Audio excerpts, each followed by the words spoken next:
مسلما. الفاتحة.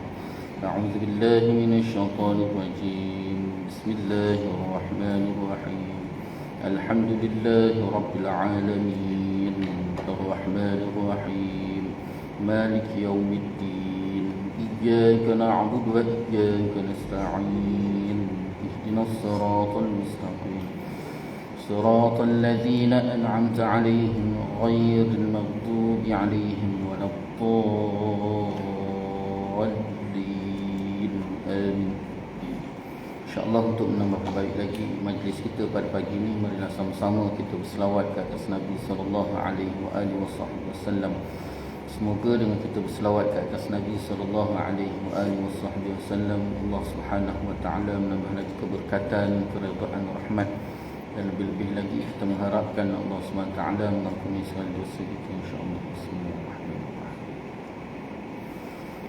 Allahumma salli ala sayyidina Muhammadin nabiyil ummi wa ala alihi wa sahbihi wa barik wa sallim. Allahumma salli ala sayyidina Muhammadin nabiyil ummi wa ala alihi wa sahbihi wa barik wa sallim.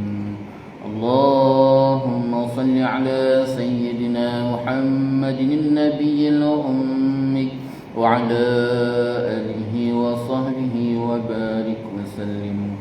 Allahumma salli ala sayyidina Muhammadin nabiyil ummi wa ala alihi wa sahbihi wa barik wa sallim. Allahumma salli ala sayyidina Muhammadin nabiyil ummi wa ala alihi wa sahbihi wa barik wa sallim. Allahumma salli ala sayyidina Muhammadin nabiyil ummi wa ala alihi wa sahbihi wa barik wa sallim. Allahumma salli ala sayyidina Muhammadin nabiyil ummi wa ala alihi wa sahbihi wa barik wa sallim. Allahumma salli ala sayyidina Muhammadin nabiyil ummi wa ala alihi wa sahbihi wa barik wa sallim. Allahumma salli ala sayyidina Muhammadin nabiyil ummi wa ala alihi wa sahbihi wa barik wa sallim. Allahumma salli ala sayyidina Muhammadin nabiyil ummi wa ala alihi wa sahbihi wa barik wa sallim.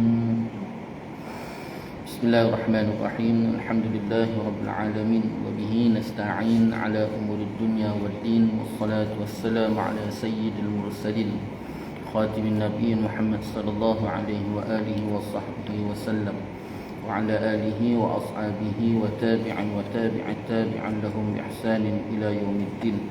Subhanaka la 'ilma lana illa ma 'allamtana innaka antal 'alimul hakim.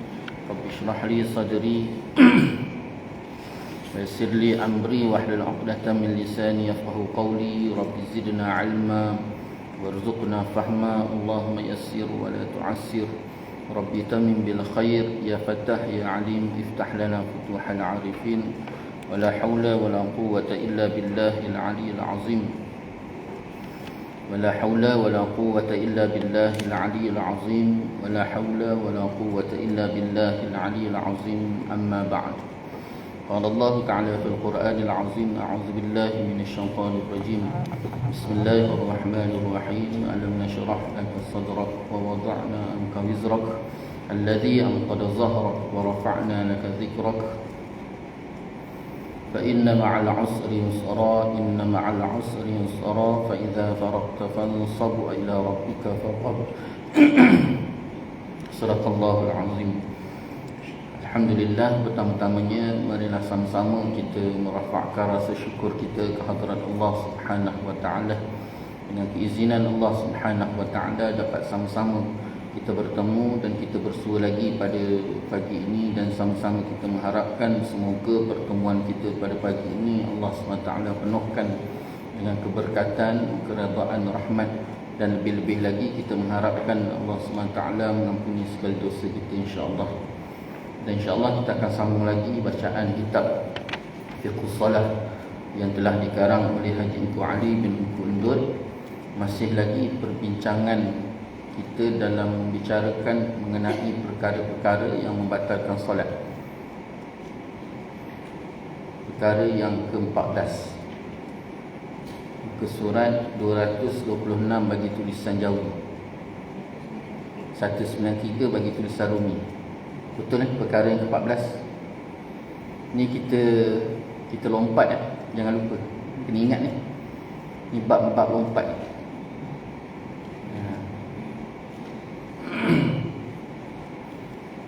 Qala al-musannif rahimahullah ta'ala wa nafa'na wa iyyakum ajma'in.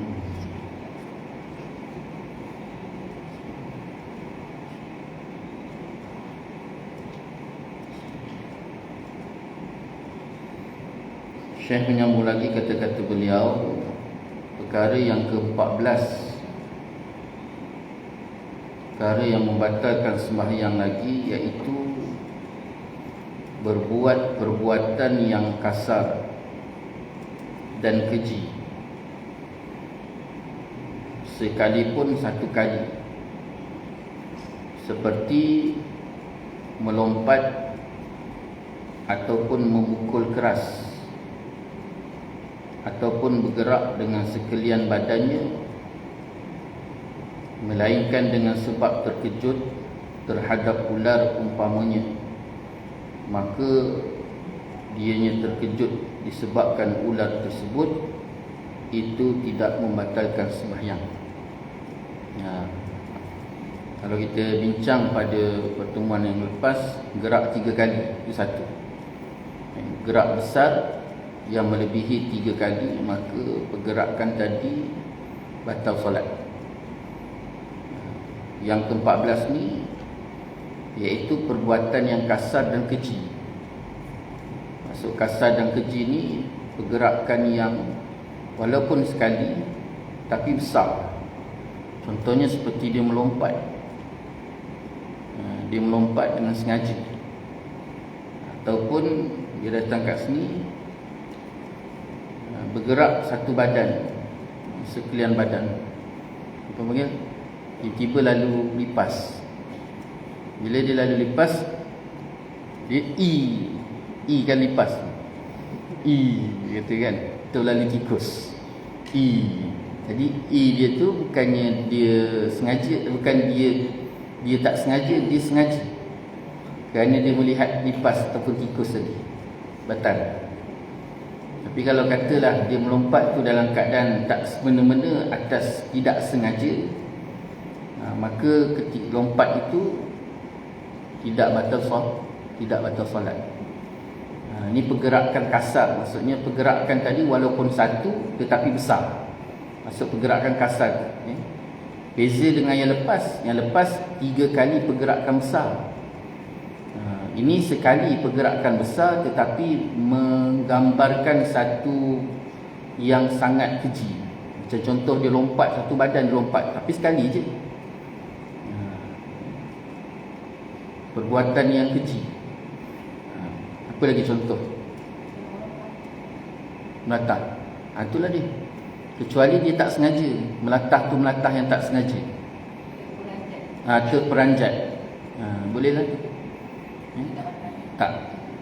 Itu pun kalau selagi mana dia tak meninggalkan perbuatan solat tadi. Tapi kalau dia melatah ataupun terperanjat tadi sampai dia membelakangkan kiblat, batal. Ataupun dia terguling-guling. Ini kasar kat sini masih berbatas. Bukan kasar yang tidak berbatas, kasar yang berbatas. Maksud kasar berbatas, kalau kata lompat, dia lompat tu masih lagi menghadap kiblat. Kalau katalah dia terkejut pun terkejut, badan dia menggeletik tu dalam keadaan tubuh dia tu duduk menghadap kiblat, batal. Kataan yang lain, mak engkau kan, habislah semua, batal. Benda yang nampak jauh daripada perbuatan solat, batal. Yang dikatakan perbuatan keji tadi tu, dia terkejut sampaikan tahap dia memaling diri dia daripada solat. Itu yang dikatakan perbuatan kasar dan perbuatan keji, yang mungkin perbuatan tu dia tidak melebihi 3 kali sebagaimana perkara yang ke-13. Tetapi perbuatan tu dipandang keji. Maksud keji, di antara yang dikatakan perbuatan keji, perbuatan yang melampau dan lari daripada perbuatan solat, gambaran solat tadi. Katalah dia berpaling, dia terkejut, dia berpaling. Kalau dia apa tadi? Dia panggil apa? Dia kata apa tadi? Melatah tadi, sampaikan dia keluarkan perkataan lain. Lepas tu sampaikan dia terduduk. Itu semua perbuatan-perbuatan yang meninggalkan perbuatan solat, yang dikatakan batal. Walaupun benda tu benda yang tak sengaja, tetapi tetap ada batas. Kalau hanya sekadar dia melompat atas dasar dia terkejut adanya ular tadi, dan lompatnya itu tidak melampaui, masih lagi duduk dalam keadaan solat, maka ketika itu tidak batal. Ataupun dia mengelak, datang ular, dia mengelak ke kanan, ke kiri ataupun ke belakang. Masuk ke kanan, ke kiri itu bukan satu masa. Ular tu ke kiri, dia ke kanan. Ular ke kanan, dia ke kiri, dalam keadaan perbuatan yang berbeza-beza, bukan satu kali. Maka ketika itu tak batal. Kalau boleh tunggulah, kan? Kalau itu saya cakap, kalau boleh tunggu. Manalah tahu sekarang ni orang perempuan kan hebat-hebat, tidur dengan ular, cium ular. Pandangan, dia pandang sebab apa? Sama lah tadi, itu termasuklah. Kalau dia memandang, dia nampak ular tadi, dia pandang ular tadi. Kalau hanya sekadar kepala tak. Tapi kalau dia pandang ke atas, tu batal.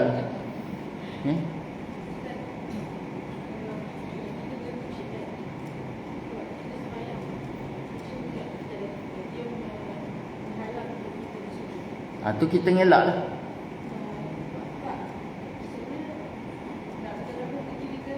Boleh? Katalah dia duduk tengah sujud kita kan, dia akan habiskan. Itu dosa. Sengaja membatalkan solat tanpa sebab, dosa. Tolak kucing boleh, ditolak kucing boleh, dielak boleh. Dielak pun boleh. Maknanya dia kucing tu tidur atas sejadah dia. Tak, dia kucing tidur atas sejadah. Lepas tu kita turunlah sejadah. Kita turun sejadah dalam keadaan pergerakan yang tidak melebihi daripada 3 pergerakan besar.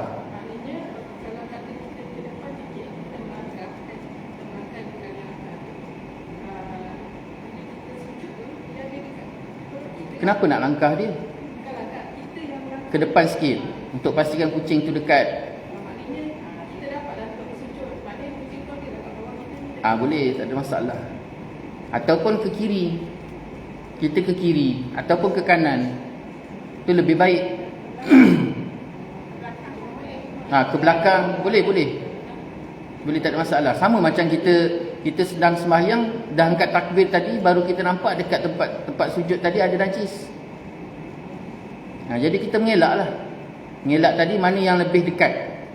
Kalau kata najis tadi berat sebelah kanan, kita ke kiri. Kalau dia berat sebelah kiri, kita ke kanan. Tapi lebih baik dielak, jangan letak dia di tengah. Kalau takut pakaian kita jatuh atas dia. Begitu juga kucing tadi, sebaiknya dia elak. Sebab kucing ni ditakuti takut badan dia tu ada najis. Walaupun bulu tu ada khilaf ulama', bulu kucing ada khilaf. Pada asal hukum, setiap bulu, tak kira kucing ke apa sekalipun binatang, asalnya hukum tetap najis.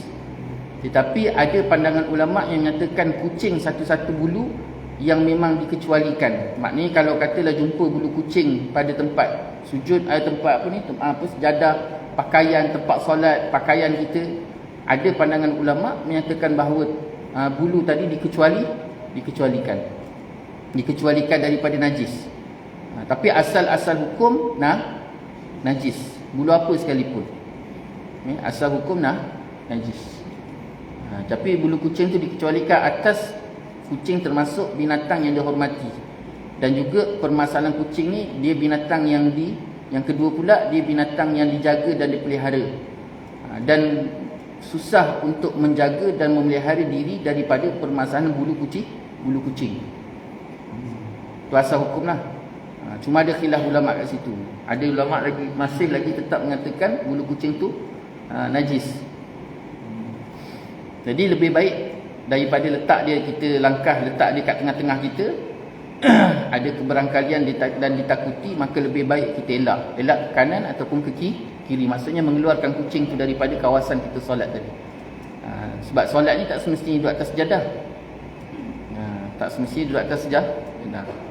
Cuma pastikan kawasan solat kita tu yang kita nak langkah tadi pula dalam keadaan kita yakin tempat solat kita itu suci.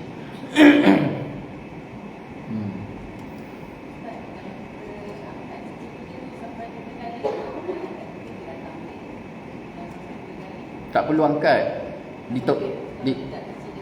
ditepis ataupun kita elak. Dia nak duduk kawasan kita tu, biar dia duduk. Jadi waktu kita nak guna kawasan tu, tak perlu nak tepis-tepis dia, biarlah dia dekat situ. Kecuali waktu dia menghalang perbuatan kita. Contohnya kita nak sujud, jadi kita elaklah sikit. Jadi tangan duduk sibuk, tak perlu. Lebih-lebih lagi kalau kita angkat tu dalam keadaan dalam pampers dia ada najis, batal solat kita.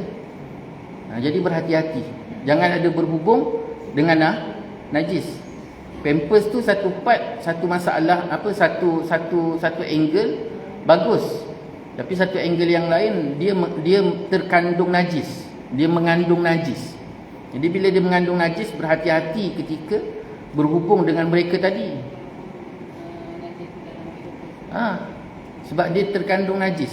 Sama macam contoh kita balik kampung. Sekarang ni tak adalah masalah ni. Contoh katalah balik kampung. Dulu kan kampung rumah papan, loteng tak tinggi. Loteng kita tu kan, loteng kayu tu, rumah papan ni, rumah papan. Loteng tu tak tinggi. Jadi dapat suami pula orang Arab. Kan tinggi.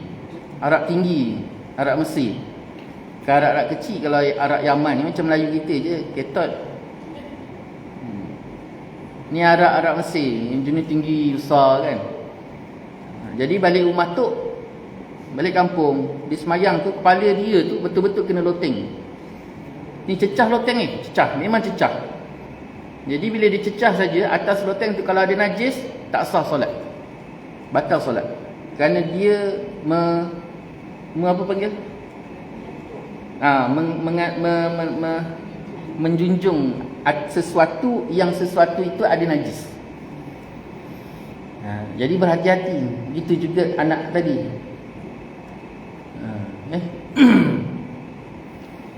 Kalau boleh dielakkan. Dielakkan, jangan berhubung dengan anak tadi. Jangan mudah-mudah nak angkat, ditolak. Kita cuma tolak saja, ataupun kita mengelak tu lebih baik.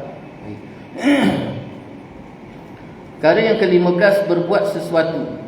Di antara perkara yang membatalkan solat lagi, berbuat satu perbuatan dengan kasar bermain-main sekalipun sedikit, seperti menggerak-gerakkan kelopak mata. Di antara perkara yang membatalkan solat lagi, melakukan sesuatu walaupun sesuatu tu pada asalnya tak batal. Sesuatu tu tak batal. Macam contoh pergerakan anggota kecil. Yang kita dulu kan bulan lepas kita ada belajar anggota besar dan anggota kecil. Jadi anggota kecil ni biarlah gerak macam mana pun, sebanyak mana sekalipun, dia tak batal. Apa dia mak? Kelopak mata, hidung, bibir, mulut, pipi, dahi, telinga, kan? Perut, kemaluan.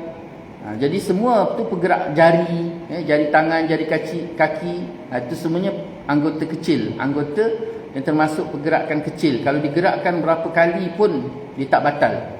Kan? Dengan tengah semayang digerak-gerak hidung dia, gerak.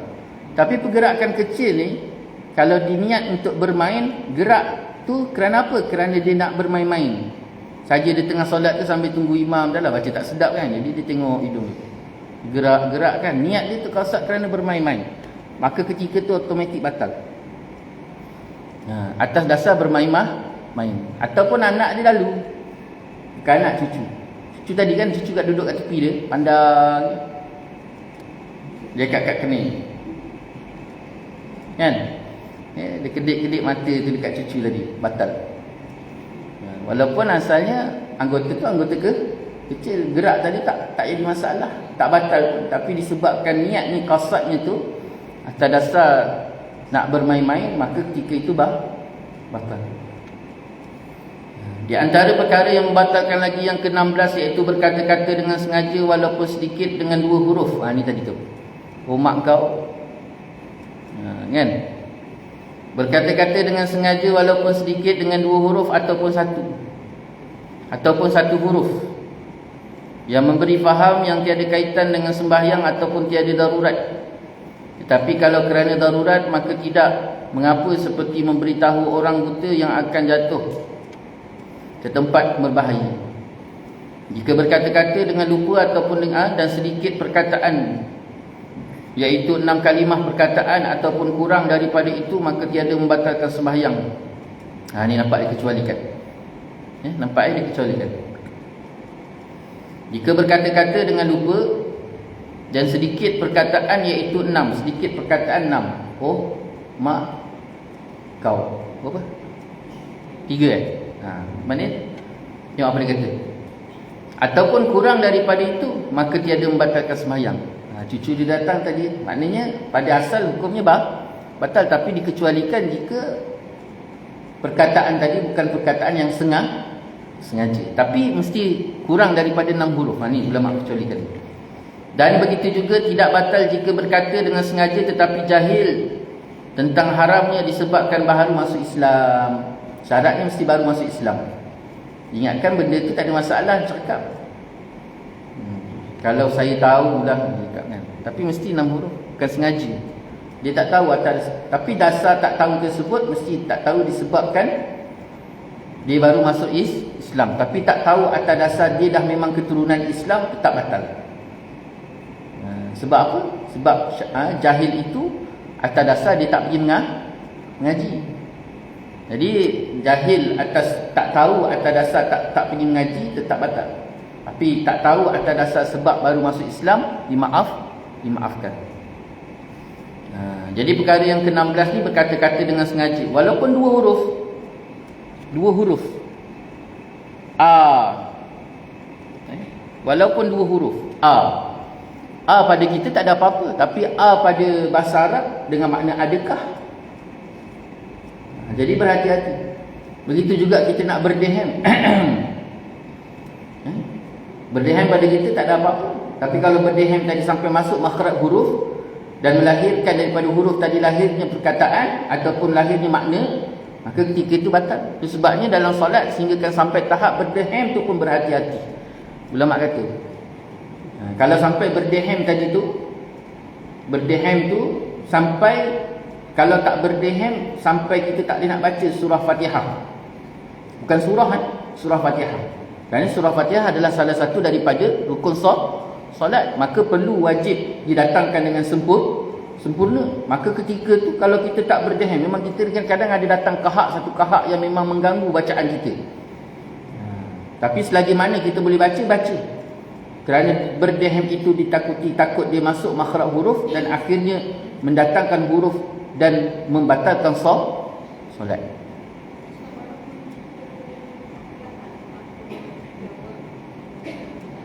Kalau berdehem yang tidak mendatangkan suara tak apa. Tapi kalau berdehem sehingga mendatangkan suara, ditakuti masuk makhraj huruf. Contohnya, dia risau sekarang ni, takut kita berdehem masuk makhraj huruf. Bila masuk makhraj huruf saja ketika tu ditakutilah. Itu sebabnya ulama sebut dalam kitab fiqh, sebaik-baiknya dielak kerana ditakuti. Apatah lagi berdehem yang besar.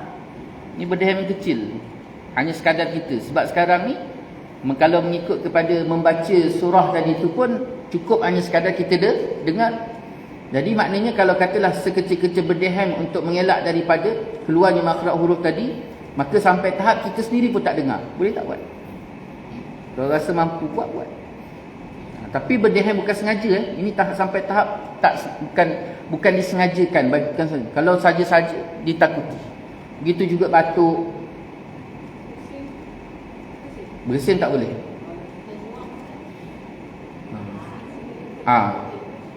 Kalau menguap yang besar sehingga mendatangkan tu batal.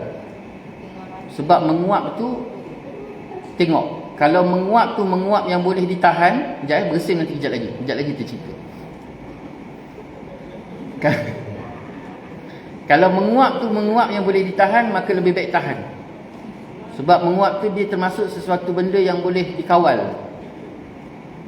Menguap termasuk sesuatu perkara yang boleh dikawal. Kalau bersin, sesuatu benda yang tak boleh dikawal. Bersin. Penyakit, batuk yang tak boleh dikawal.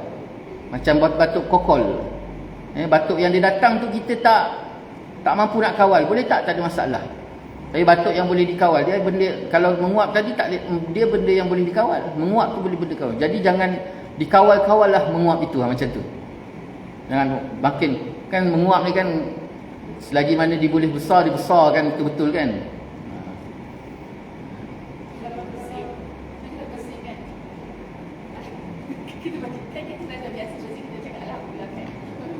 Kalau tak sengaja tak apa. Tak sengaja, jangan sengaja. Benda yang tak sengaja, kan tadi dia kata benda yang sengaja dengan benda tak sengaja. Jadi jangan sengajalah. Atas dasar tak sengaja tak batal.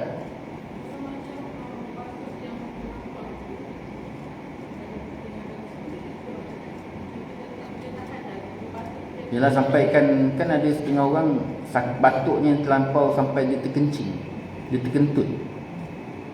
Tak apalah, dia batalkan, tak ada masalah. Sebab dia batuk datang. Tapi jangan ditinggalkan solat tadi dalam keadaan benda tu masih lagi boleh dikawal. Batuk panjang, dia pun tak selesa, tapi dia boleh tunggu lagi, maka tunggulah. Tapi sampai dia tak boleh nak tunggu, dia rasa dah nak terkencing, nak terkentut, semua rasa dah kan, sampai dia nak pengsan. Batuk kokol tu seksa pun. Baru-baru ni dalam berita 3 orang batuk kokol meninggal di Malaysia. Tapi tak tahulah kanak-kanak ke apa. Biasanya batuk kokol ni kanak-kanak yang banyak kan. Dia batuk, kalau orang Melayu kita panggil batuk 90 hari. Itu 60 hari kan. Itulah batuk 100 hari. Batuk 100 hari. Itu memang seksa. Batuk kokol. Jadi perkataan di antara perkara yang membatalkan solat lagi, iaitu 2 huruf ataupun perkataan yang dikeluarkan dengan sengaja. 2 huruf ataupun huruf yang memberi faham. Ba dengan makna dengan. Alif dengan makna alif ataupun a dengan makna adakah. Jadi berhati-hati. Kecuali benda yang tak sengaja. Tak sengaja, itu pun diberikan ayat perkataan tadi tidak melebihi daripada 6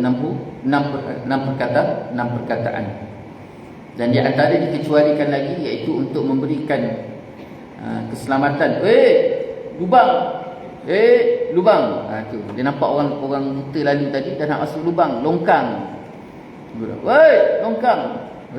Longkang 2 kan. Batal tak? Tak. Kerana nak jeritkan dekat orang buta tadi. Tu boleh. Nasi hangit. Boleh tak?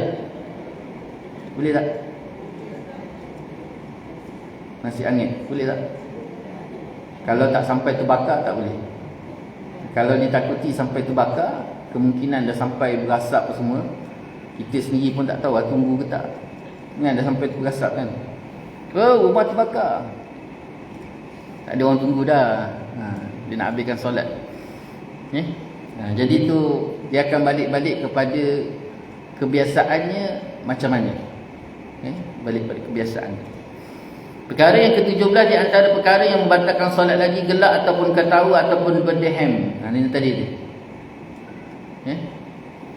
Gelak ataupun ketawa ataupun berdehem-dehem ataupun menangis ataupun menghembus nafas dengan mulut ataupun dengan hidung jika zahir suara dua huruf pada sekalian itu.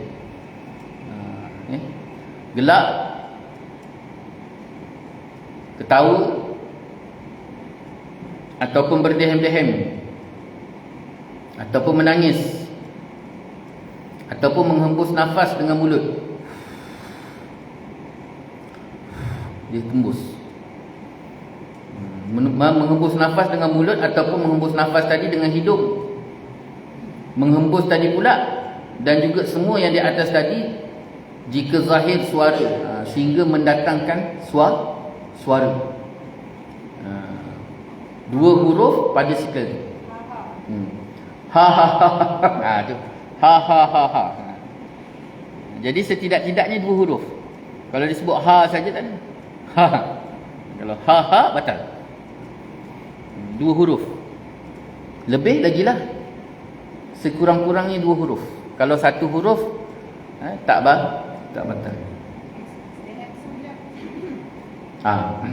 Kalau tak batal. Kalau batal. Ya. Senyum dengan siapa?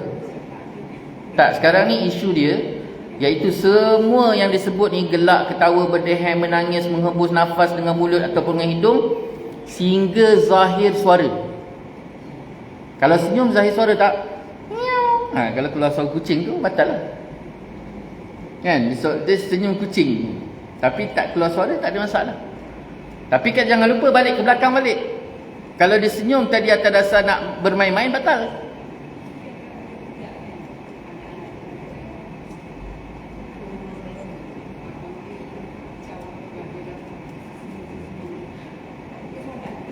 Batal lah.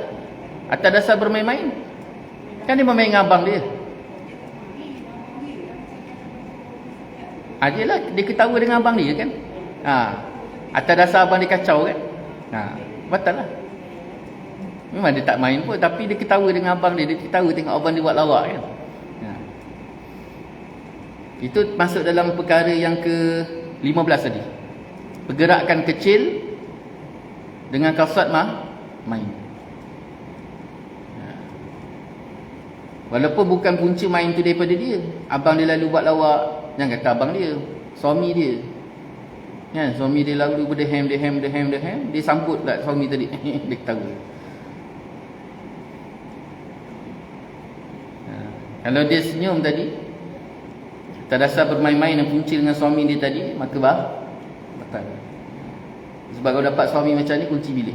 Nak semayang je kunci bilik, tak dia harap. Dia biasa orang perempuan dia tak kacau suami dia. Suami dia suka kacau sini. Yang ke-18, perkara yang membatalkan solat lagi. Yang ke-18, makan ataupun minum walaupun sedikit. Sekalipun makan dan minum tadi yang berada dalam mulut. Ini bukan yang kat luar. Yang kat luar apatah lagi, takkanlah tengah makan. Itu yang tak asal akal. Ini makanan yang berada dalam mulut. Sisa-sisa makanan. Jadi bila kita dapati sisa makanan dekat dalam mulut tadi, maka buang. Jangan ditelan. Walaupun sedikit. Dibuang. Sunat kita ludah tadi sebelah kiri. Sunat sudah sebelah kiri. Bahkan luar solat sendiri pun Nabi SAW ajar kepada kita sisa makanan yang melekat pada mulut kita, pada gigi kita, celah-celah gigi, kalau kita boleh keluarkan, maka hukumnya sunat kita buang. Makruh kita telan. Kan? Makruh telan. Ada daging kambing, lemak-lemak dia kan, sangkut kat gigi. Tarik, tiba-tiba kan, sedut keluar. Bila dia keluar tadi, rasa lagi dia punya kambing golek dia tu kan. Maka ketika tu hukumnya sunat dia buang. Jangan ditelan, makruh hukum dia. Apa dia? Biar dalam mulut tadi, dalam rongga mulut. Tengah solat, tak ada apa. Dia jangan telan. Jangan melepasi ni. Melepasi hal hukum. Kerana yang duduk dekat dalam rongga tadi tu tidak dikatakan makan, kecuali makanan yang besar. Dan dia niat saja nak simpan macam monyet. Simpan pisang kat sebelah sini kan, dekat tengah solat. Kerana tu niat bermain-main pula, batal dengan sengaja. Walaupun dia tak masuk dalam kategori makan. Dalam kategori makan dia tidak masuk. Kerana makan ni mesti melepasi rongga. Jadi dia simpan makanan ni. Batal tak? Kalau tengok pada segi makan dan minum, benda tu tak batal sebab dia duduk kat situ. Tapi dia niat pula kenapa dia simpan. Kalau atas dasar bermain-main, walaupun tak bermain-main, tetap tak boleh. Dia masuk dalam kategori tu. Di antara perkara yang membatalkan solat lagi, iaitu sengaja mengerjakan sesuatu yang membatalkan puasa, seperti memasukkan sesuatu ain benda ke dalam rongga dalaman, seumpama memasukkan pengorek telinga ke dalam lubang rongga dalam dalaman telinga. Dia secara keseluruhan gini mak. Perkara yang ke-19 ni, apa yang batal puasa itu batal solat.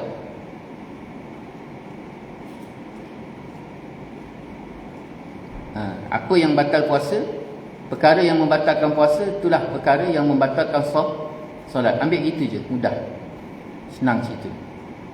Apa dia? Di antaranya ialah memasukkan sesuatu ke dalam rongga. Jadi kita bincang dalam bab puasa, masukkan rongga ni, mana kata rongga? Rongga ni hidung, rongga yang duduk kat sini. Ni kita bincang balik macam mana perbincangan puasa. Yang dikatakan rongga hidungnya di sini. Jadi kalau kata tengah semayang tiba-tiba rasa gatal hidung, kita masuk sedikit kat luar ni, batal tak? Tak batal.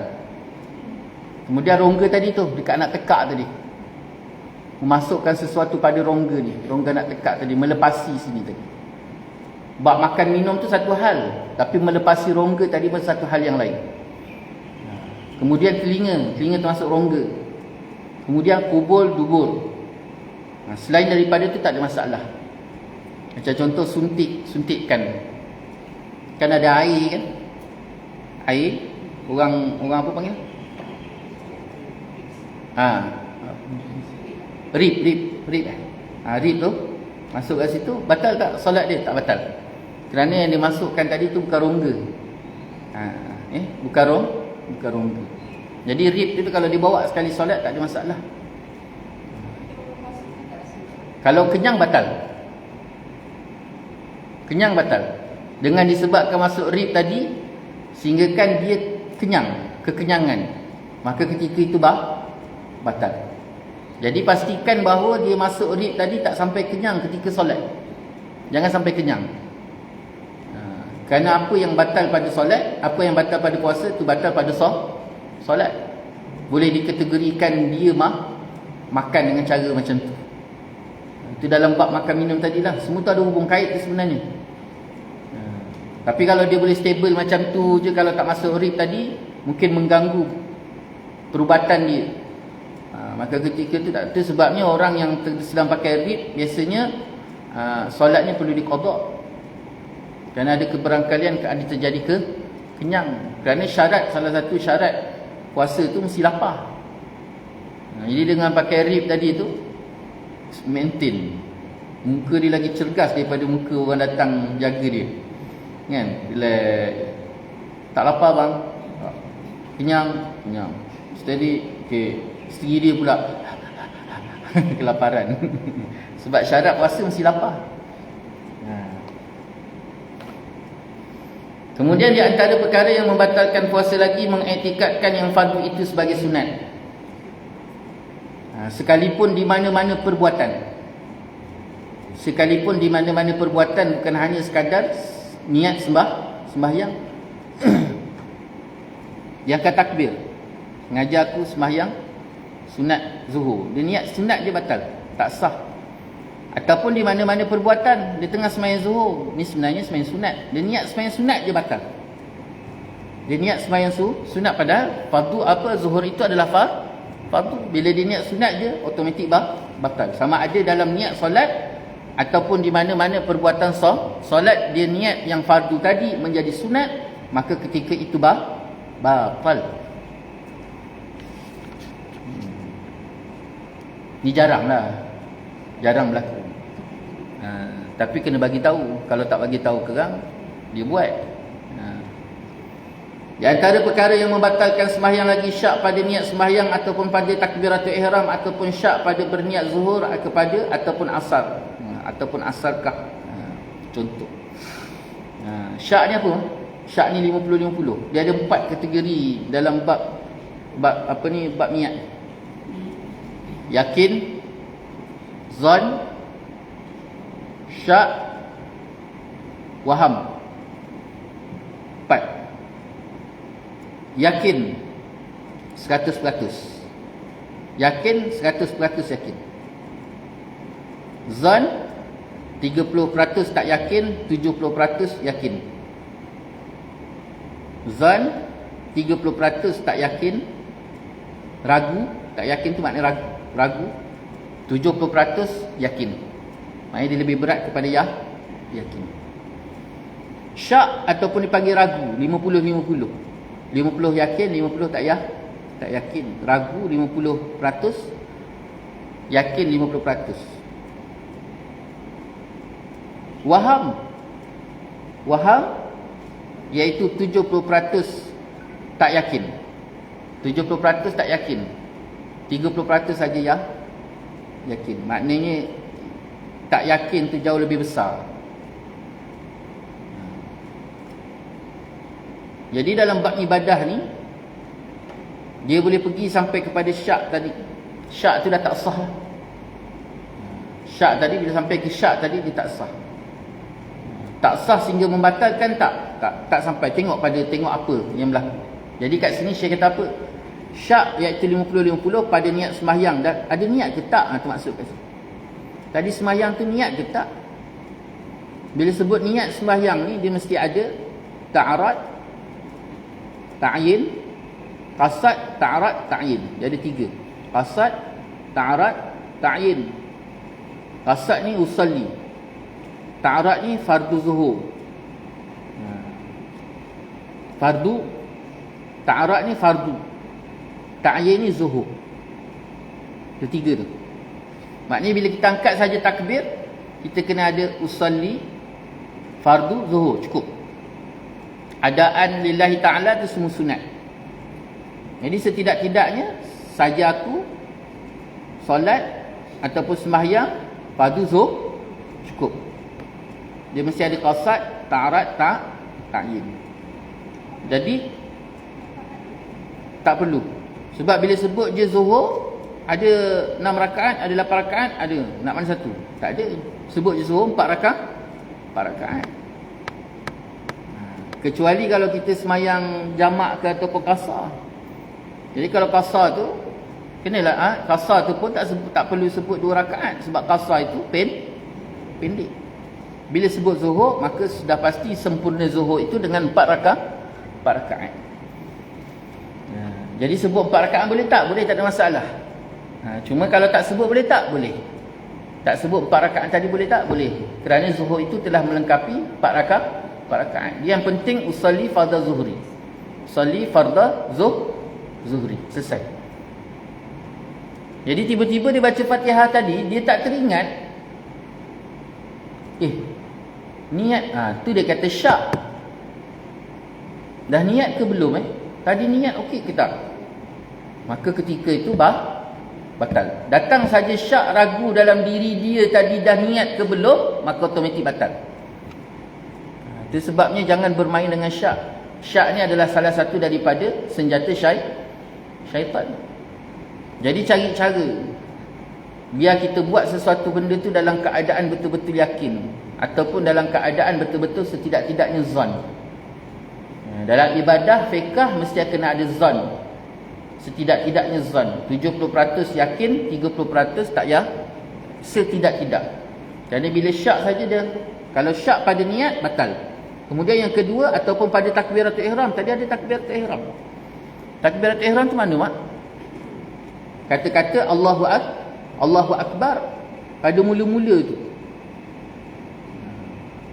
Dia takbirnya ada 2. Satu takbiratul ihram yang menjadi salah satu daripada rukun solat. Yang kedua dipanggil takbir intiqalat. Ni takbir ada dua. Yang pertama takbiratul ihram yang kita duk angkat masa nak mula-mula solat tu, berdiri tegak, kemudian kita angkat Allahu Akbar, tu takbiratul ihram. Tu takbir salah satu daripada rukun. Tak boleh tinggal tu. Mesti bermula dengan A dan akhir dengan bar tu, niat masuk kat dalam tu. Bar saja niat tadi selesai. Angkat tangan hukumnya sunat. Tak angkat pun boleh. Tak ada masalah. Jadi selebih tu dipanggil takbir intiqalat. Takbir intiqalat ni takbir perpindahan. Dia ada 4. Dia ada setiap daripada satu rukun ke satu rukun disebut Allahu Akbar, tu dipanggil takbir intiqalat. Daripada satu rukun ke satu rukun diucapkan Allahu Akbar, tu dipanggil takbir intiqalat. Kemudian angkat tangan pula. Angkat tangan tu ada 4 tempat. Ada 4 tempat. Pertama, takbiratul ihram, angkat tangan. Yang kedua, angkat tangan nak ke rukuk. Yang ketiga, angkat tangan bangkit daripada rukuk, dipanggil apa? Bangkit daripada rukuk ni apa? Bangkit daripada rukuk lah. Yang keempat, iaitu takbir ketika bangkit daripada rakaat yang kedua nak naik berdiri rakaat yang ketiga. Itu 4. Ya. Tu angkat tangan tadi tu. Dia ada 4 tempat. Selain tu tak ada. Yang berhati-hati jangan ditambah-tambah, kerana ditakuti termasuk pergerakan besar yang sehingga mendatangkan batal solat. Jadi syak ataupun ragu pada niat sembahyang ataupun pada takbiratul ihram, ataupun ragu pada berniat zuhur ataupun asar. Jadi di tengah baca-baca Fatihah tadi, tiba-tiba tadi sembahyang zuhur ke sembahyang asar? Tadi aku niat tadi tu sembahyang zuhur ke sembahyang asar? Bila dia ragu saja ketika tu, zuhur ke asar, dia tak boleh nak datang dah. Maka ketika itu batal. Zuhur ke asar, tadi niat zuhur ke asar. Memang kadang-kadang ada berlaku. Waktu dia tengah serabut sangat kepala, suami dia minta kahwin lagi.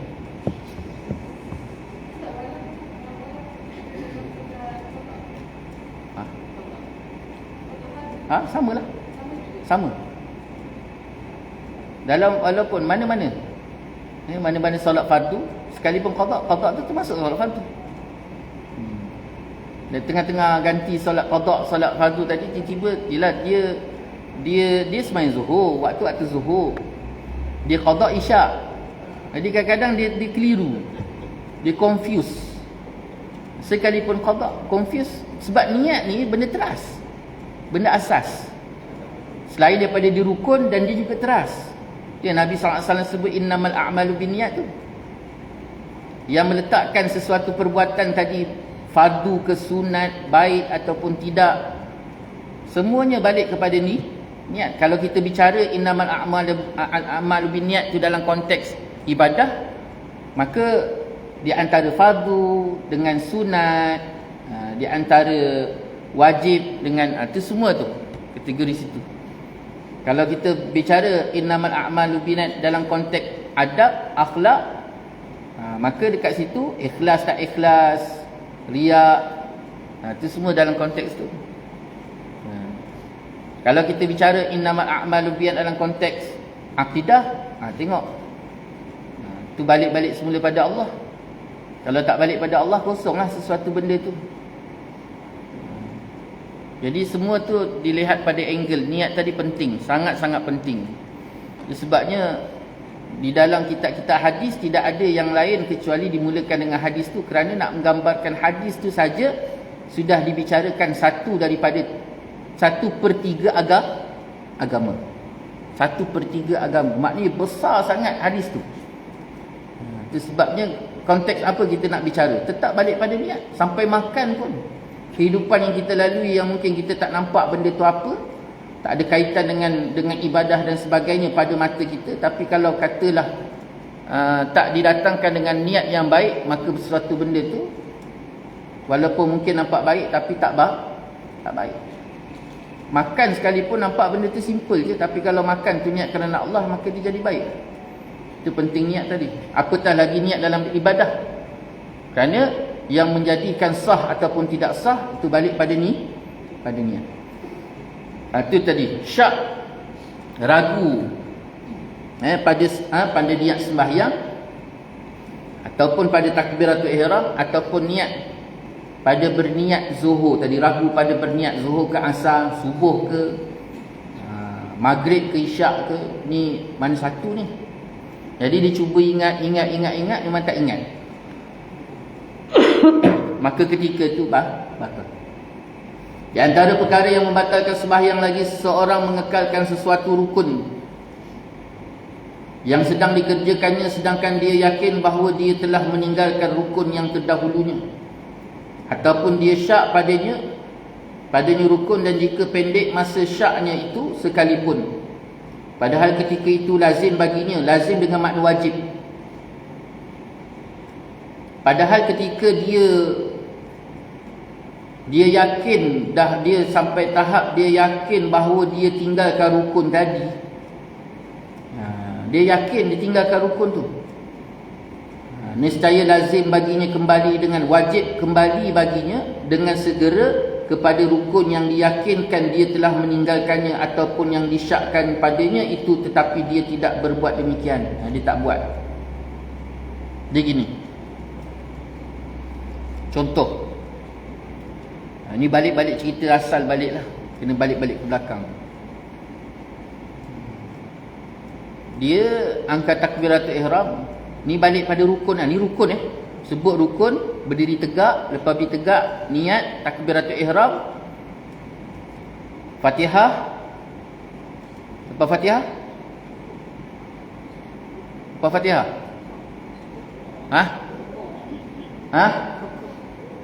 Rukuk. Dia confuse tu. Ni rukun ni. Rukun solat. Diri tegak, niat takbiratul ihram. Ni ingat aturan dia ni. Ingat aturan. Sebab kita nak cerita masalah ni. Selesaikan rukun dulu. Tak selesai rukun, tak selesai ni masalah. Dia bila nak bangkit satu-satu masalah, mesti selesai pokok cerita dia dulu. Selesaikan rukun dulu. Okey, hari ni kita ulang kaji sampai selesai. Diri tegak.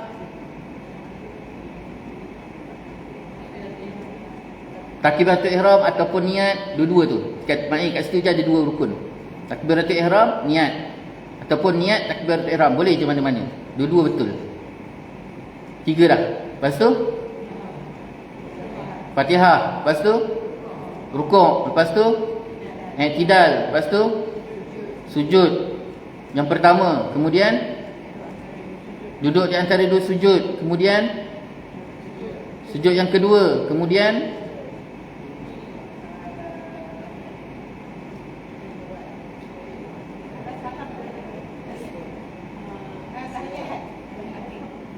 duduk tahiyat akhir.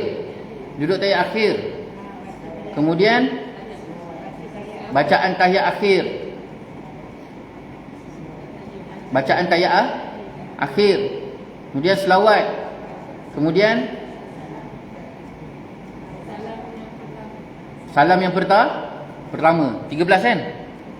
Ni 13. Kalau sebahagian ulama disebut 17 sebab dia masukkan setiap rukun tadi ada dia tahiyat akhir dan selawat. Tamakninah tadi pada dia sebut sekali saja, itu yang jadi 13. I'tidal dan tamakninah. Jadi tahiyat akhir, selawat, salam. Jadi i'tidal dan tamakninah. Kemudian padahal i'tidal tu satu, tamakninah satu. Jadi ulama yang membezakan i'tidal dan tamakninah tu dia jadi 17 rukun. Kalau ulama yang menyatukan di antara i'tidal dan tamakninah, walaupun dua perbuatan yang berbeza tapi dia letak satu makam, maka dia akan jadi 13. Dua-dua betul mak. Kalau mak jumpa satu kitab cerita 13 rukun, betul. 17 pun rukun, 17 rukun solat pun betul. Cuma yang membezakan tadi, yang 17 tadi ulama keluarkan i'tidal, kemudian seterusnya tamakninah. Tapi yang kata 13 tadi i'tidal dan tamakninah. Okay, selesai Okey, masalahnya gini mak. Sebelum kita cerita masalah ni, kita cerita kunci dia dulu. Kunci yang pertama. Dengar betul-betul Ni ulang kaji ni sebenarnya ni. Saya yakin ni ulang kaji. Kunci yang pertama, apabila seseorang itu meninggalkan satu rukun. Ni bukan meninggal dengan sengaja meninggal dengan tak sengaja. Dia tertinggal satu rukun. Dalam keadaan dia teringat tinggal tadi pada rukun yang berada di depan. masih lagi berdempet dengan rukun yang tertinggal tadi. Berdempet tu maknanya dia duduk rokok, tiba-tiba dia teringat bahawa dia belum baca Fatihah. Maka ketika itu wajib dia kembali berdiri semula baca Fatihah. Kenapa? Kerana dia teringat dalam keadaan dia berdempet. Dempet ni bahasa apa? Melekat. Dempet faham kan? Saya ni sebenarnya dah rojak bahasa saya ni. Macam-macam bahasa dalam kepala. Berdempet. Saya suka guna perkataan berdempet tu, melekat. Maknanya rokok dengan Fatihah tu dua rukun yang melekat. Jadi dia teringat dia tak baca Fatihah, maka wajib ke atas dia supaya balik semula berdiri, baca Fatihah, kemudian rukuk balik. Maknanya rukuk tadi lara, rosak, tak perlu. Kadar dia duduk kat situ lah. Nanti dulu ni saya bagi kunci dulu. Saya bagi kunci, lepas tu baru kita cerita masalah ni. Kunci ni bagi kunci dulu. Nampak Jika dia teringat dia tertinggal satu rukun, dan rukun yang dia tertinggal tadi dalam keadaan berdempet dengan perbuatan rukun yang sekarang, melekat. Contohnya di tengah rukuk, tiba dia teringat dia tak baca Fatihah, maka wajib ke atas dia supaya kembali berdiri baca Fatihah.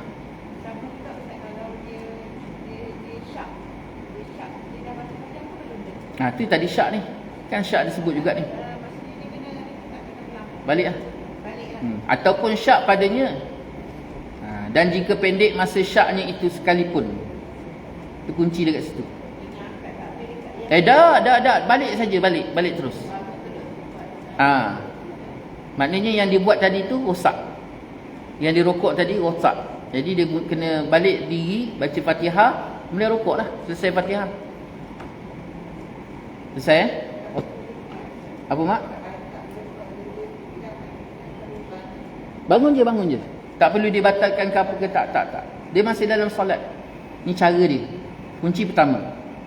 Kunci yang kedua, kalau dia teringat dalam keadaan sudah melepasi ataupun melangkaui perbuatan, melangkaui rukun yang diingat tadi dengan rukun sekarang tu dilangkaui dengan satu rukun yang lain. Contohnya dia terlupa nak baca Fatihah, dia teringat ketika i'tidal. Sedangkan i'tidal tadi satu rukun yang duduk dekat tengah di antara i'tidal dengan Fatihah tadi rukuk. Maka rakaat itu ketika tu rakaat tu lara. Rakaat yang ketika tu sepanjang panjang tadi tu lara, dia perlu tambah satu rakaat. Masa akhir lah, masa akhir. Dia habiskan.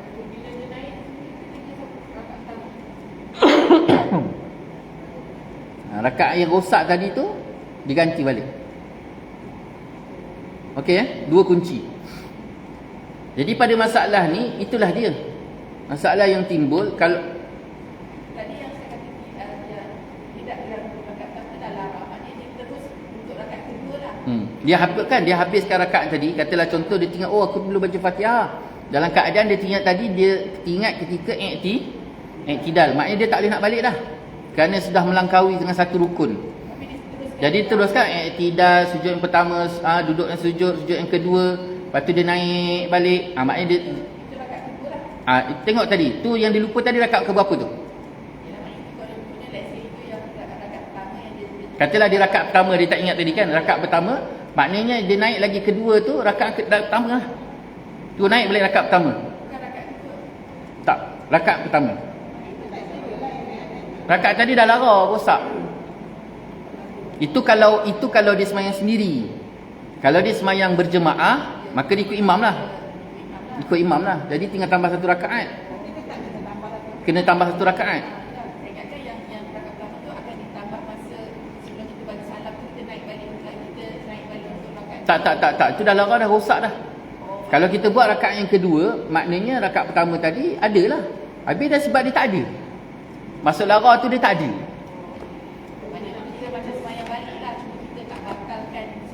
Kita tak ada niat, kita tak ada takbiratul ihram first tu. Kalau kata tu, kalau rakaat yang ketiga, contoh katalah rakaat ketiga tu rosak.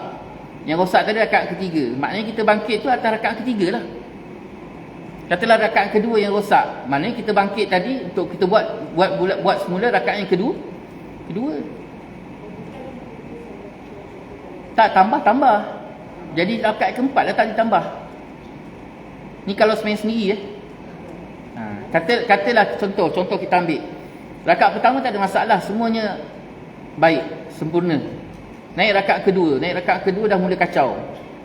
Dia duduk rokok, iktidal tadi baru ingat dia terlupa nak semayang, dia tak baca Fatihah, dia tak baca Fatihah. Jadi dia duduk, patutnya dia duduk di antara dua sujud. Duduk kat situ, duduk di antara dua sujud, tak ada terus naik untuk buat rakaat kedua. Kemudian tinggal tambah saja, kerana nak diganti balik rakaat yang kedua rosak tadi.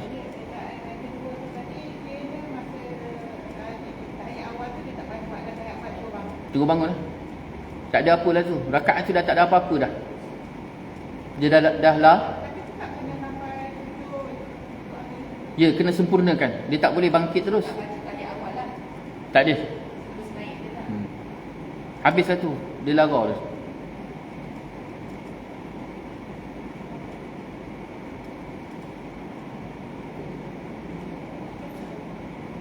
Nanti cuba hold surah tu Kak. Saya jadi confused yang tadi tu. Adakah kalau rakaat kedua, adakah dia perlu duduk sujud, dia perlu duduk duduk tahiyat awal ataupun tidak? Faham tak soalan dia? Tak, yelah, nanti dulu tu saya confused. Walaupun kita kata sunat, tapi adakah perlu sempurnakan rakaat kedua tadi dengan rakaat kedua, sedangkan rakaat tu rakaat lara? Nanti saya confused kat situ. Ingat soalan dia? Faham soalan dia? Soalan dia rakaat kedua tu lara, rosak. Nanti dulu. Memang kita kata sekarang ni isu dia ni solat. Jadi kalau tu biar kita betul-betul yakin betul benda tu dah lara, tapi adakah masih lagi perbuatan tu masih lagi menepati? Dan yang kedua pula, adakah rakaat yang seterusnya itu pergi ke rakaat kedua? Nanti dulu saya confused kat situ.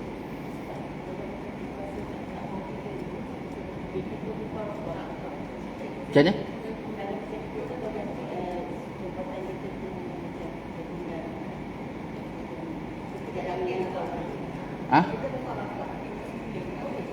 Kita batalkan. Makruh hukum dia. Sebab dia ada jalan penyelesaian. Kenapa mesti batalkan? Memang dilarang. Dilarang bermakna haram, betul. Sengaja membatalkan solat dengan sengaja, sedangkan dia ada penyelesaian lagi walaupun benda tu lara.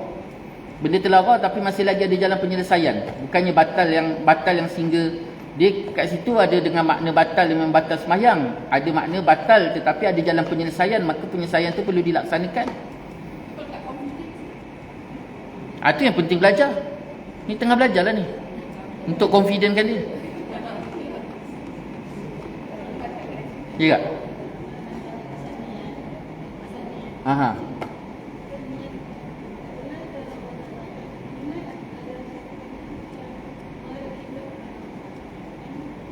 Macam ni Kak?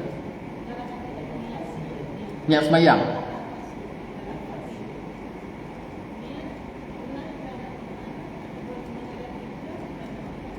Itu sunat tu Kak. Mana-mana boleh. Niat kerana Allah Ta'ala lah. Tunai kerana Allah Ta'ala. Tapi kalau kata tak datangkan pun tak apa. Benda tu sunat je. Apa kami soalan tu kita perincikan nanti. Saya cuba cek balik. Jadi confused. Memang tu saya confused kat situ. Okey.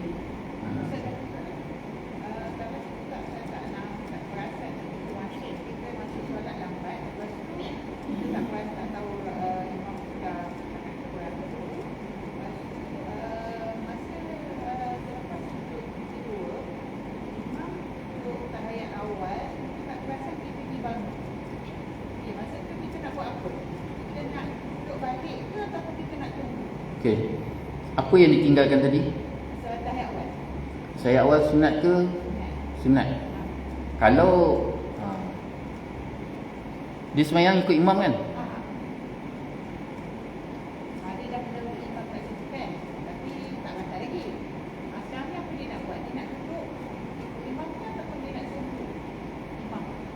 Saya loading tau. Saya tengah loading.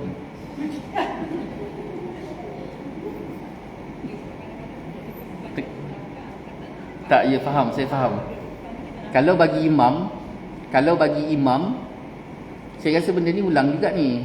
Tapi saya tengah loading ni. Dah. Benda tu ada kat belakang, ada.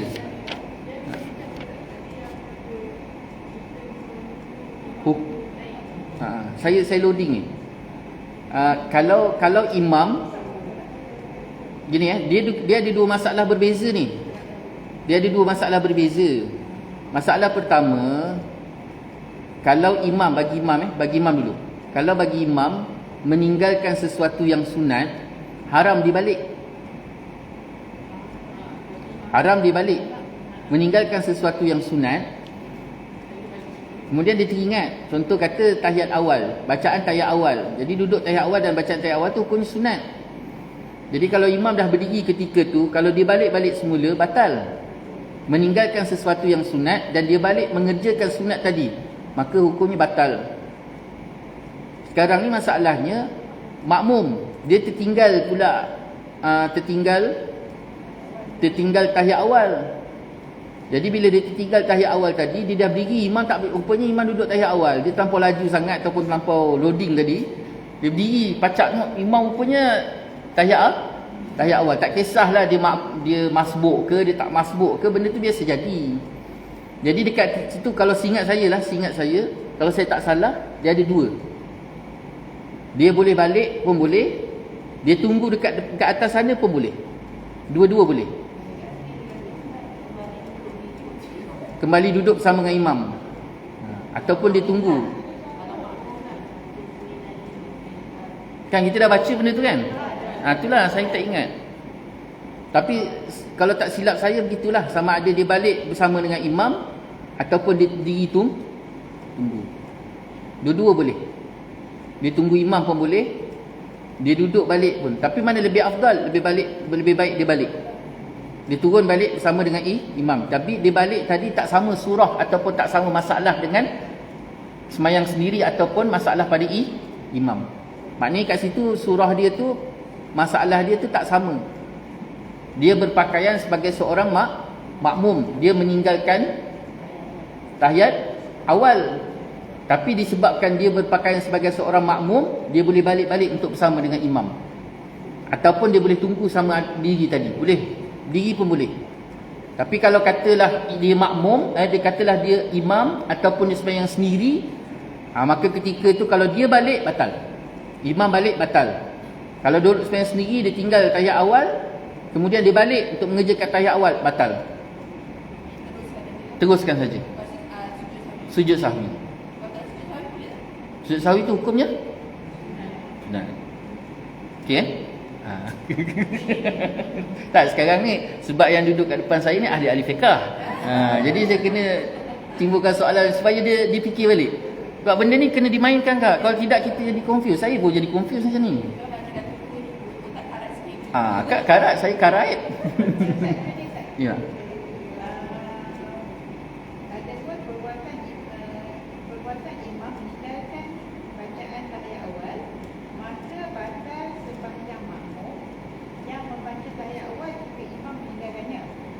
Adapun perbuatan imam membaca tahiyat awal, maka harus bagi makmum tidak muafakat dengan imam. Oleh itu tidak batal sembahyang makmum sekiranya dia bangun dengan sengaja meninggalkan bacaan tahiyat awal, sedangkan imamnya duduk membaca tahiyat awal. Jadi ada dua surah lah tadi. Sama ada kalau imam tadi, nanti dulu dia ada tiga maksud tu. Tiga masalah. Cuba Kak baca yang pertama, kita tulis satu-satu. Perbuatan imam meninggalkan tahiyat awal, maka batal sembahyang makmum yang membaca tahiyat awal jika imam meninggalkannya. Okey, satu. Masalah pertama, imam bangkit, dia tinggal tahiyat awal. Imam bangkit dalam keadaan terlupa tahiyat awal. Betul nampak Imam bangkit dalam keadaan terlupa tahiyat awal. Makmum baca tahiyat awal. Batal makmum. Bagus akak. Akak bagi soalan. Jadi kita semua O. Dengan saya O. Ialah benda dia kena amalkan, sekali-sekali kena buat. Jadi imam naik, kita kena baca tahiyat awal, baru kita tahu tu batal. Jadi yang pertama, surah yang pertama, iaitu imam bangkit. Imam bangkit terlupa, tertinggal tahiyat awal. Jadi makmum tadi macam mana? Kalau makmum terus bangkit, itu wajib. Wajib makmum terus ikuti imam. Tapi kalau makmum tunggu untuk membaca tahiyat awal, maka ketika itu makmum batal. Sebab bersalahan. Betul tak? Dia satu part saja. Satu dalam solat ini, ingat betul-betul ni, pegang betul-betul. Satu dalam solat ini hanya satu masalah saja yang dikecualikan untuk bersalahan dengan imam. Yang boleh bukan mufaraqah. Mufaraqah ni terus kita tak ada hubungan dengan imam. Jangan guna perkataan mufaraqah. Maksudnya imam tak buat, kita buat. Imam buat, imam tak buat, kita buat. Imam tak buat, kita buat. Hanya satu masalah saja dibenarkan. Apa dia? Ini pun dah biasa ulang juga. Dah.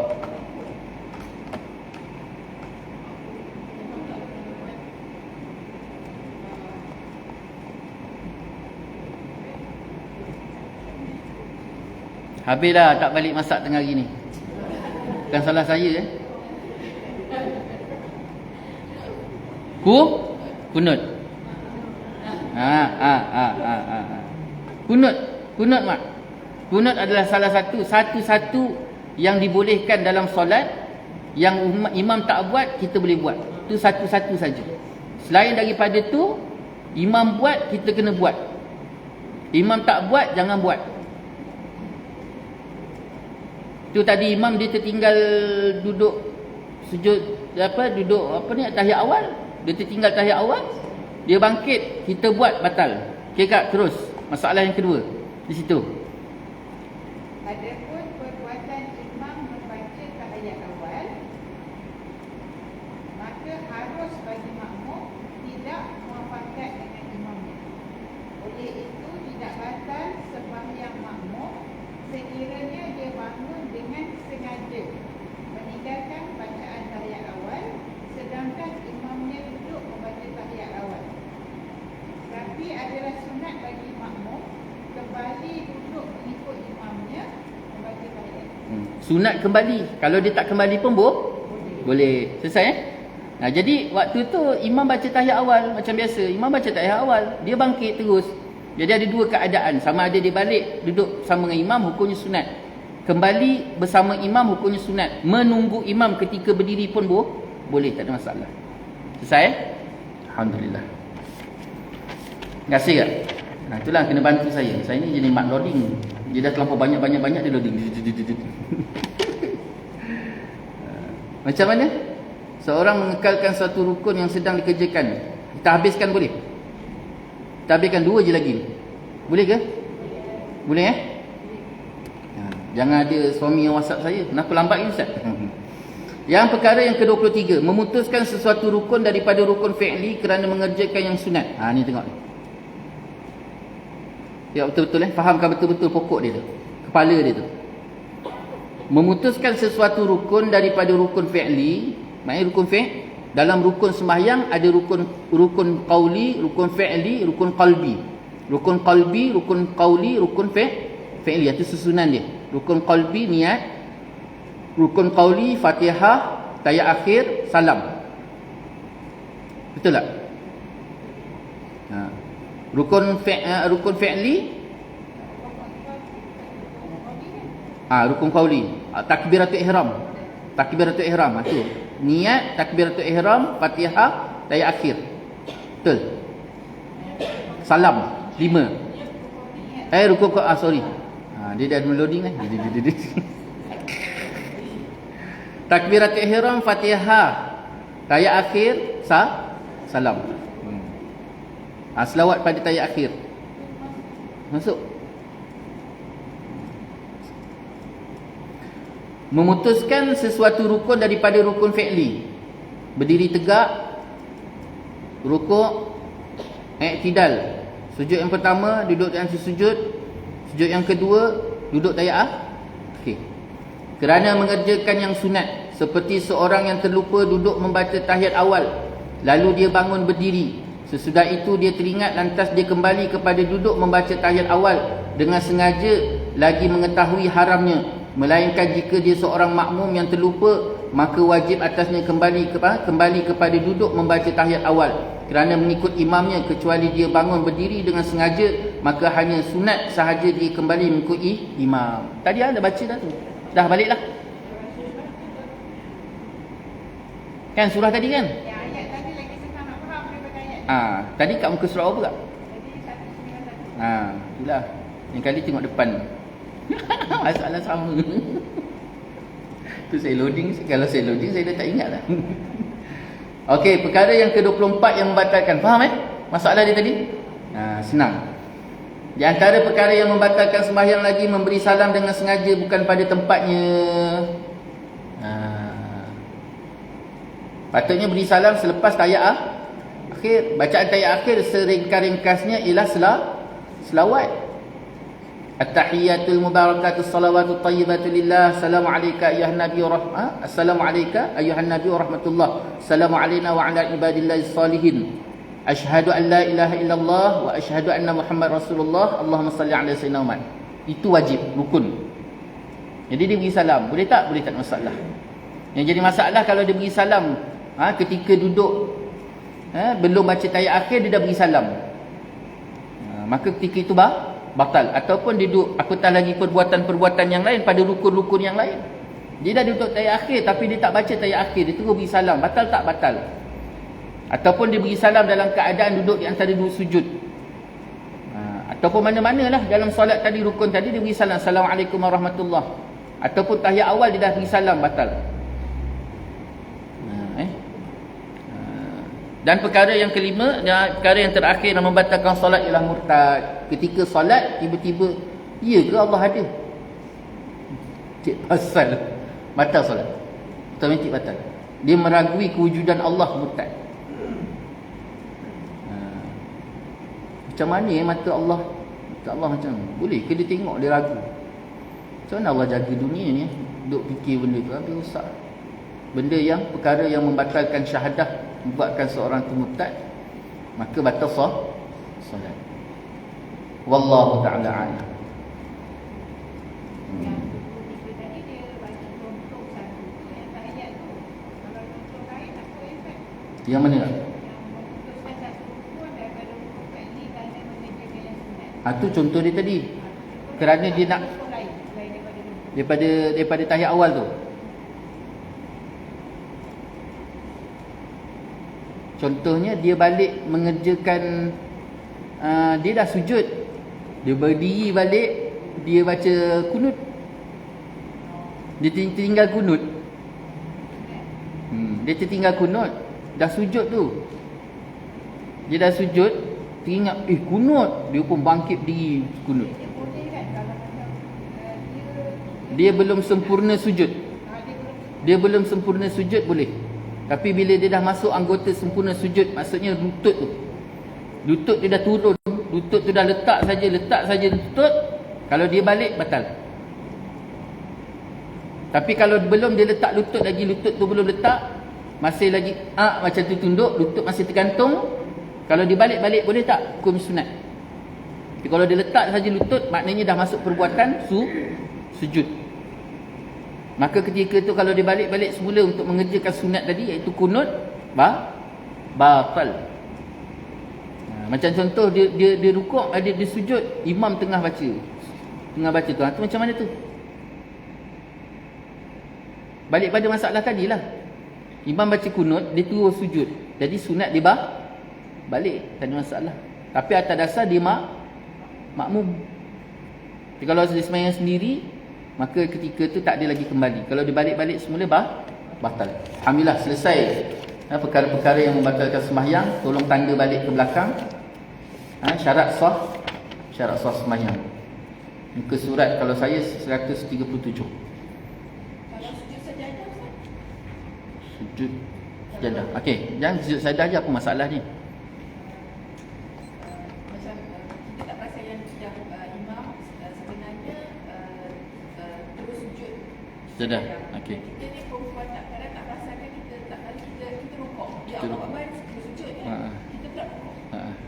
Lepas tu Kita nak terus bangkit, kita bangun terus sujud juga. tak payah bangun lah, terus turun je lah bawah. Terus sujud. Tak payah bangun lagi. Terus sujud je lah. Kalau sujud sejadah tadi kan. Habis kalau katalah dia dah rukuk, lepas tu imam pun Allahu Akbar, dia pun tak tahu kan, dia pun diri balik kan. Tiba-tiba imam sambung balik bacaan ke semua kan, dia pun pelik. Tak ikut je lah imam. Tak ada masalah. Tak batal. Sebab benda tu dibuat dalam keadaan tak sengaja. Walaupun menambah rukun pada asalnya hukumnya haram. Menambah rukun dengan sengaja hukumnya haram, batal. Tapi disebabkan dia tu kelebihan berpakaian dengan solat berjemaah. Bila berpakaian dengan solat berjemaah, maka ketika tu semuanya dia akan balik-balik semula kepada kita bersama dengan imam. Sebenarnya macam kita perempuan kan, kita sembahyang dekat minggu imam, kita itu sepatutnya untuk habis ke ataupun sama-sama ke? Okey. Kalau ikut pada asal hukum masjid, dia masjid dengan surau dua tempat yang berbeza. Masjid dengan surau dua tempat yang berbeza. Kalau masjid, dia tak ada masalah, tutup habis pun tak ada masalah. Cuma kalau ikut pandangan yang kuat, sebaik-baiknya tinggalkan sedikit seorang untuk seorang yang menjadi mata-mata bagi perempuan untuk berhubung dengan lelaki. Tapi bagi surau hukumnya wajib buka. Sebab ada satu masjid memang dia luar daripada kawasan masjid. Kalau masjid sah. Kalau masjid masih lagi sah.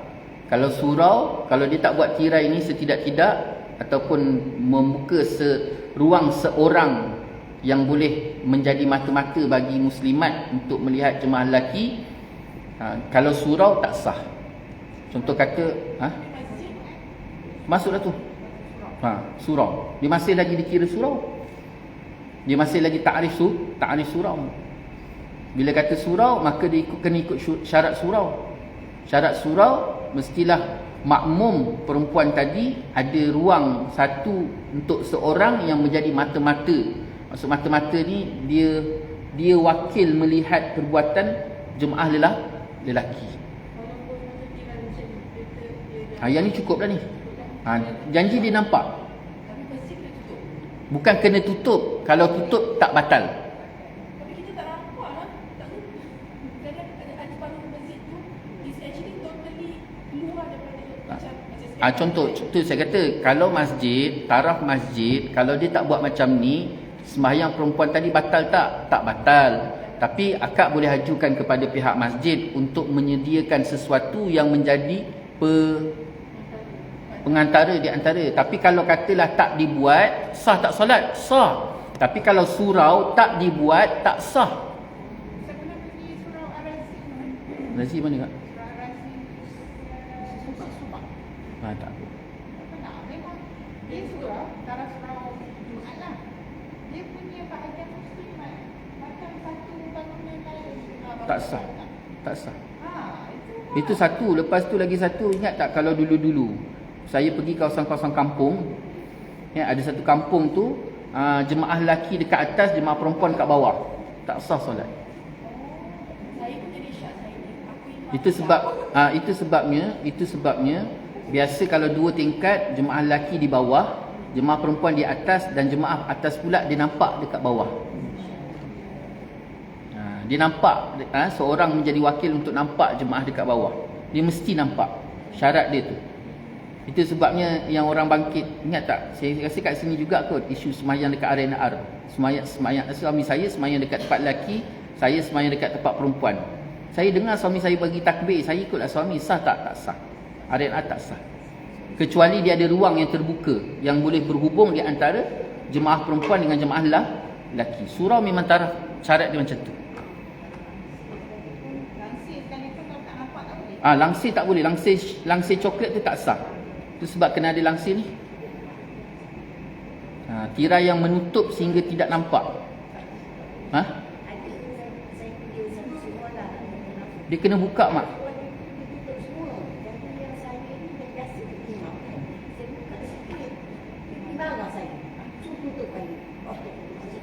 Buka mak kena buka. Dia boleh pakai tirai coklat tu tak ada masalah, tapi bila waktu solat mesti buka satu untuk seseorang yang menjadi mata-mata tadi.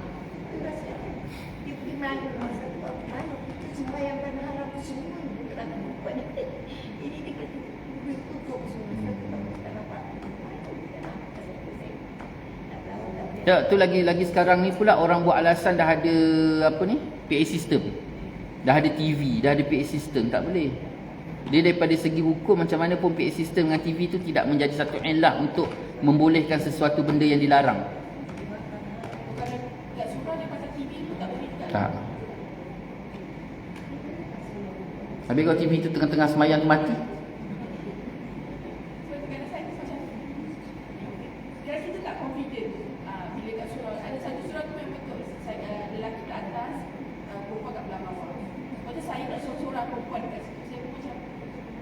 Kalau masjid boleh. Kalau masjid boleh. Kalau surau tak boleh. Dia mesti ada sambungan, dipanggil sambungan jemaah di antara satu jemaah dengan jemaah yang lain. Kalau masjid tak ada masalah. Sekalipun berpisah, masih lagi dikira masjid, maka tetap boleh. Tapi bila kata masjid, bila katalah ini ruang masjid, maka terikatlah. Adakah ruang ini nak dijadikan solat sunat tahiyatul masjid ataupun tidak? Itu semua akan dibincang, perlu dibincangkan. Okey, tempat ni ke dewan ni kita kira sebagai tempat yang dibolehkan untuk solat sunat tahiyatul masjid. Macam contoh ruang, katalah ni satu ruang semayang tak ada masalah. Tiba-tiba dekat sana ada satu lagi dewan. Tepi ni ada lagi satu dewan. Dewan asalnya dewan tu kebiasaannya dewan tu katalah dewan kahwin. Dewan kahwin, tapi dibuka hari Jumaat. Masjid. Ni masjid masjid. Jadi dewan tu nak dikira sebagai tempat solat sunat tahiyatul masjid ke tak? Okey, kalau dikata kita kira sebagai solat sunat tahiyatul masjid, boleh buat solat sunat tahiyatul masjid. Jadi bila kata saja boleh buat solat masjid daripada dewan tu, maka ketika tu haram bagi orang berhaid untuk duduk kat situ. Dia ada hubung kait tu di antara dua masalah. Tapi kalau katalah kita buka dewan untuk solat, boleh tak? Boleh. Tapi buat solat sunat tahiyatul masjid kat situ boleh tak? Tak boleh. Tak nak buat, tak ada. Maknanya siapa yang buat solat sunat tahiyatul masjid kat situ tak dikira. Dia akan jadi jatuh solat sunat mutlak. Jadi dewan tu boleh digunakan untuk keperluan orang perempuan berhaid, tak ada masalah. Jadi itu semua benda dibincangkan. Wallahu a'lam. Jadi itulah sikit sebanyak yang dapat kita kongsi bersama. Kita akan balik-balik dalam perbincangan kita perkara-perkara yang sunat dikerjakan sebelum sembahyang ada 3. Balik-balik ke situ. Jadi yang baik itu daripada Allah, yang tidak baik itu menurut kelemahan saya sendiri. Saya mohon maaf di atas segala salah kata, salah bicara. Mohon maaf di atas segala-galanya. InsyaAllah kita akan kembali dengan tasbih kafarah. Subhanakallah wa bihamdika asyhadu an la ilaha illa anta astaghfiruka wa atubu ilaik. Bismillahirrahmanirrahim. Wal 'asri innal insana lafi khusr illa alladziina aamanu wa 'amilus salihati wa tawassaw bil haqqi wa tawassaw bis sabr. A'udzu billahi minasyaitonir rajim. Bismillahirrahmanirrahim. Walhamdulillahi rabbil alamin.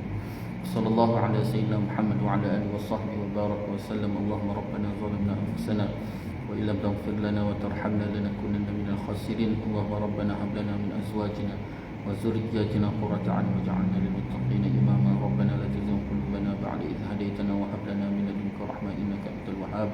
ربنا آتنا في الدنيا حسنة وفي الآخرة حسنة وقنا عذاب النار. صلى الله على سيدنا محمد وعلى آله وصحبه وبارك وسلم. والحمد لله رب العالمين. تقبل الله منكم.